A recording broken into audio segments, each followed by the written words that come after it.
This is Frog Valley Tropical Fruit Farm, and I'm finally feeling a little bit better. My brain seems to turn back on, and I want to check our Atemoya fruit tree. It's kind of a mother tree of got knocked over by the hurricane, so it kind of grows kind of along the ground, and it's kind of where we get all our seeds for the Atemoyas that I've been planting here. It's a Priestly Atemoya tree, which I found the fruit to be exceptional, and it produces a lot of fruit. It doesn't need any hand pollination, and I think it's worth growing. Atemoya fruit is consistently delicious, unlike sugar apples, which have issues with size and flesh. Our jackfruits are kind of looking good.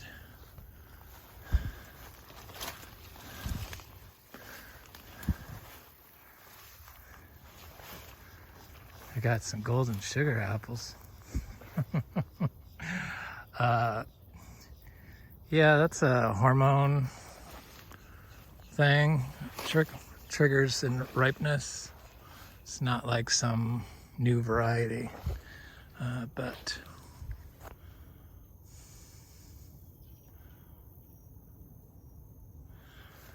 anyway, I just have to make my way through here and get over to my Atemoya tree, or a Atemoya tree that had fruit on it. Hopefully I didn't ignore it for too long and I get some fruit off of it, because I think I may have promised somebody some seeds from it, but I have to see if I have fruit first. But I had fruit, but I don't really check all our trees all the time, especially random trees. I just don't do it. So I also want to talk about ways of increasing diversity in your orchard floor, and ways that I've discovered work to increase the diversity. In a biological system, you need the orchard floor. That's what's wrong with the agriculture today. They remove all this natural system that's built in place, which harbors the native fungi and other soil microbes, the soil microbiome, and they completely destroy it and chop it up and put synthetic chemicals on it, and they kind of put the system out of whack, where if they left it in place and plant their plants, especially tropical fruit trees, directly into the system like we've done here, you get all those plant enabling benefits from the symbiosis going on between the roots and the microbiome of the soil for your tree. So we have a lot of different annonas. So one of the annonas that I don't really go for the sugar lotta and the charolata. The charolata look too much like it. When it looks exactly like a reticulata, I have to think it's a reticulatus. The sugar lotta, it looks exactly like a sugar apple. I kind of tend to think it's a sugar apple. But Jeff from TFF, from Orange County, he's a well-known annona expert, and there's a naturally occurring annona called the Atemoya, and that's what we have here. This little tree here, see it? Right here, there's a new leaf. It almost looks like a purpurea, but I know that this is from his Atemoya trees, and this tree looks like it's doing okay. We don't water any of our annonas for sure. You do not have to water trees when you have a living orchard floor like this. That's the beauty of a biological system in Florida. Some known ways I have discovered to increase biodiversity in your orchard floor is disturb the soil. So if you have an area that just is just monocrop lawn and it stays that way, you could like disturb it by turning it over with a shovel and or adding compost to it or earthworm castings and observing what happens. And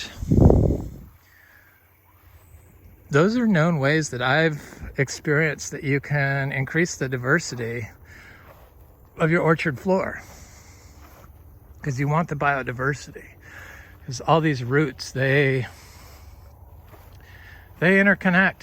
It's like one giant communication network that passes nutrients and water and carbon between trees.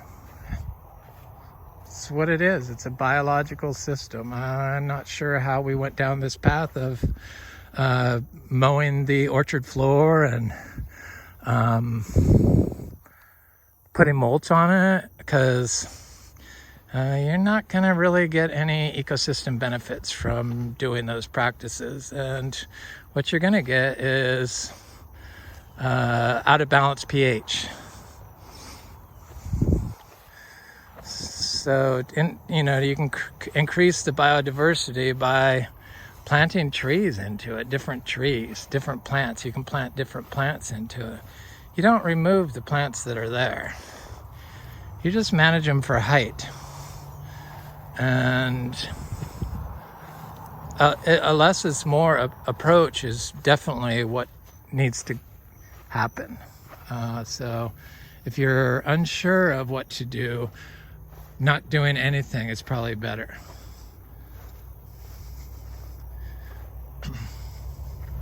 And just observing the system, adding some compost, and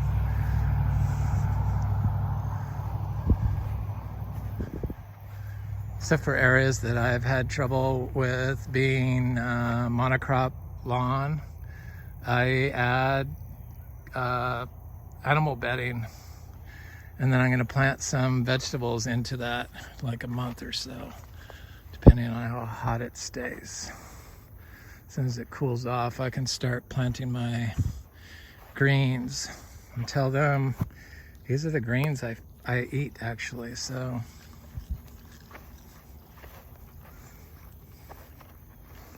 the bidens.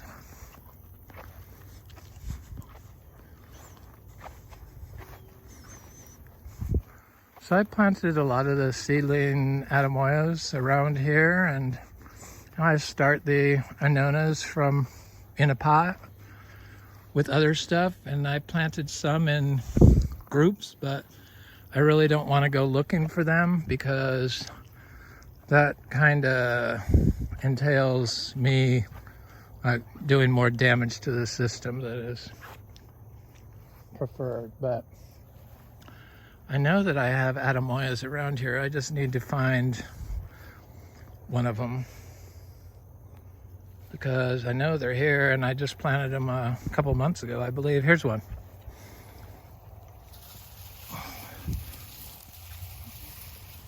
Right there.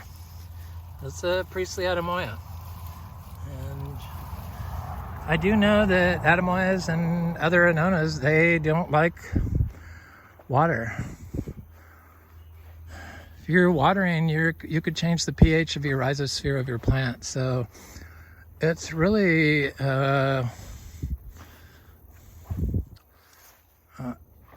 important that you let the natural system grow your tree rather than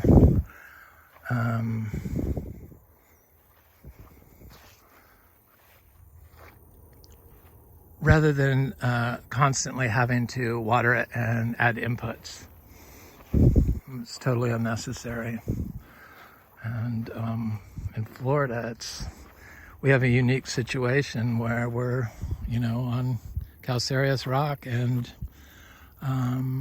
we have an unlimited supply of water below us that's under pressure, so it bubbles up from the ground. And if you have a living root network in place, you can get all the water needs for your plants here if you have a healthy system. So I had somebody ask about because I grow a lot of the different annonas, so like the custard apple, the Annona reticulata, and the elamas, but I got them all from nurseries, and nursery trees definitely do better if you water them.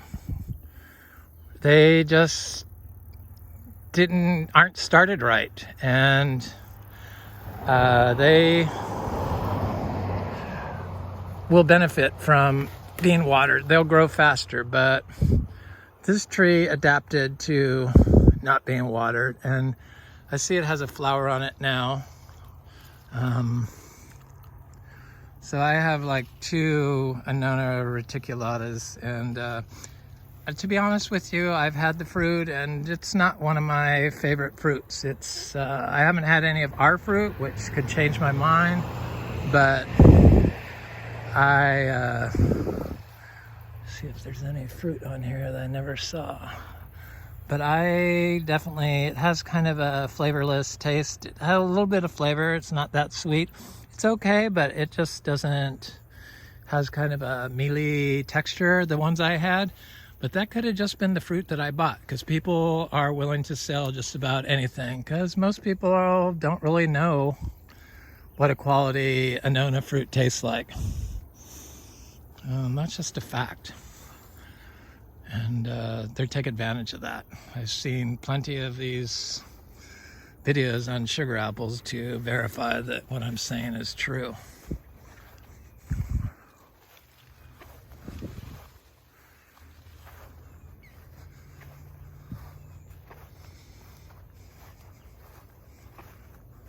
We've been getting so much rain here. I lived in New Orleans for 7 years, and I hope everyone sends good thoughts towards New Orleans with the impending Hurricane Ida heading that way. I lived there during Katrina, and it formed who I am and kind of why I'm growing tropical fruit trees here in Florida in a sustainable fashion. Just because I just saw the need for self-sufficiency. And so here's where I've added my animal bedding. So this will, it doesn't happen overnight. The changes in the biodiversity, once you've implemented, like turning the soil or adding compost or adding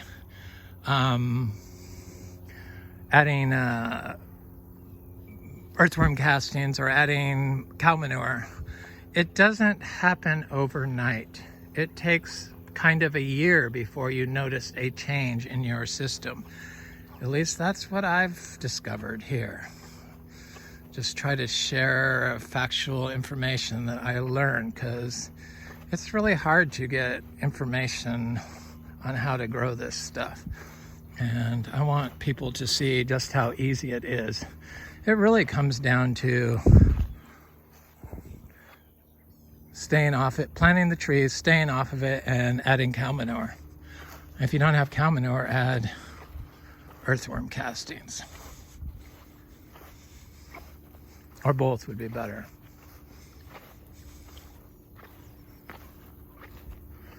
I see a lot of our little trees are coming up, and things are growing still. People get confused by this because they don't understand why or at what, because I don't do chop and drop.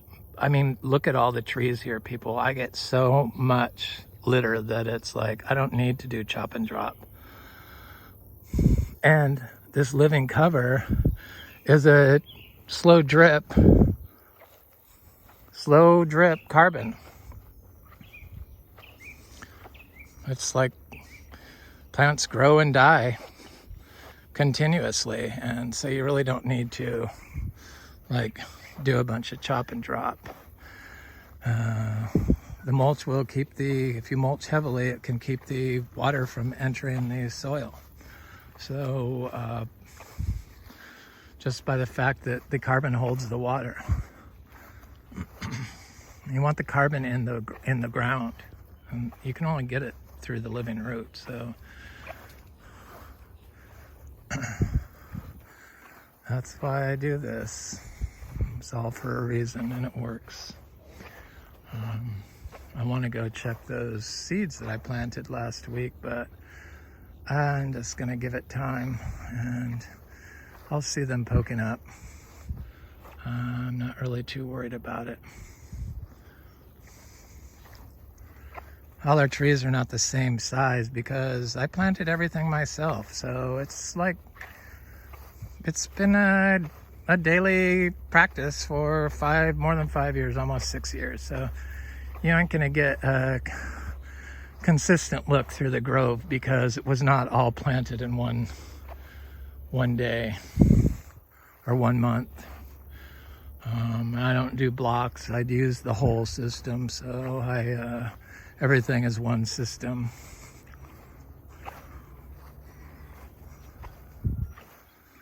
I'm coming up on where the Atemoya is.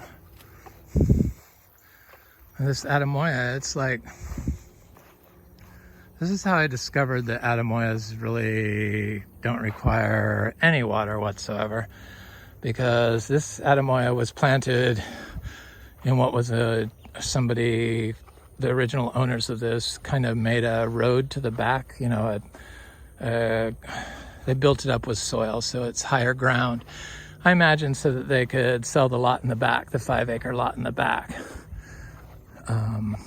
which people want to buy it because land's expensive here in Vero Beach. And I planted right in the middle of that raised ground and never watered it because, you know, we plant our trees and we don't water them. We plant them and don't water.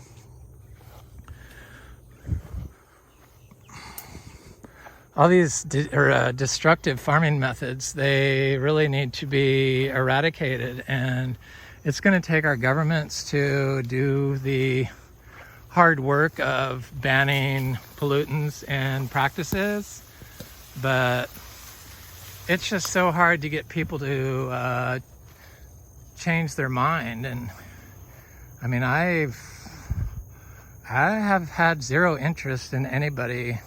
I get people that want to come here, but guess what? All the people that said they want to come here make appointments and they never show up except for one person.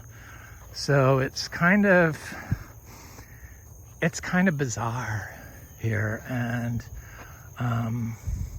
that's kind of my issue with Florida.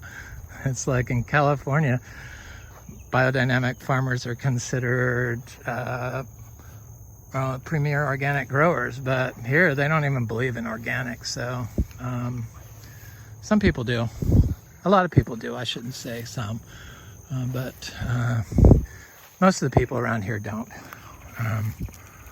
They just don't understand that this is healthy, and I blame that on the schools. I blame that on the colleges. Okay, there's the Atemoya. So that always used to be a flooded area, and this has been a very wet period right now. And we have no standing water. We don't have standing water. Everyone else does, but we don't. So this is that tree, and it's a rather large tree. I see the fruit is not that big yet, so it looks like it has like another month almost, but the rabbits like to get the low-hanging fruit. So this tree goes from right here, this is a branch that's growing up now, and then it goes clear down to there. So it's like a 10-foot tall tree, or would have been if it hadn't fallen over. Like I said, I just use this tree for seed stock for growing my, oh, there they are. Yeah, they're not ready yet. There's a lot of fruit. I saw a lot of fruit last time I checked this tree. It'd been a while, but I know those rabbits love to eat Atemoya fruit.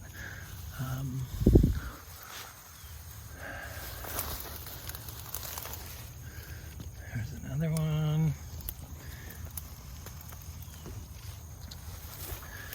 The Atemoya is my favorite my favorite annona tree, or annona fruit. Cherimoyas are okay. They're nice and big, but I like the Atemoyas. I can't grow, I mean, you can't fruit cherimoyas here, so I know that I had more fruit here. I saw lots of fruit before. I just have to make sure there's none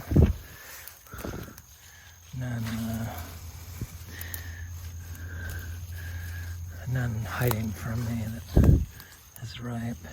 Yeah, see, there's like lots of fruit on here, but it's not ready yet. I would say it has another month.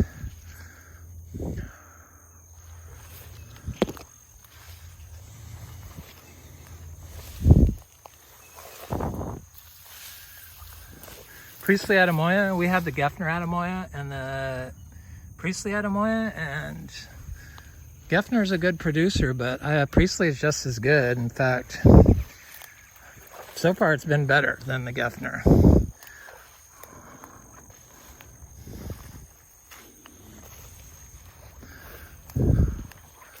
Yep, no standing water. If California wouldn't have like destroyed all their natural system that was in place when they got there by tilling and eradicating and fungiciding, they probably wouldn't have the water issues they have now, and the farmers wouldn't be squealing. People just, they like to make quick dollars. And I do know that when you're consuming industrial grown food, that you're not consuming the microbiology in the food, you're consuming the NPK. So the pollutants they use to grow that food, the fungicides they use to grow that food. Anyway, this is Frog Valley Tropical Fruit Farm, and that's the update on our Priestly Atemoya. Have a good day.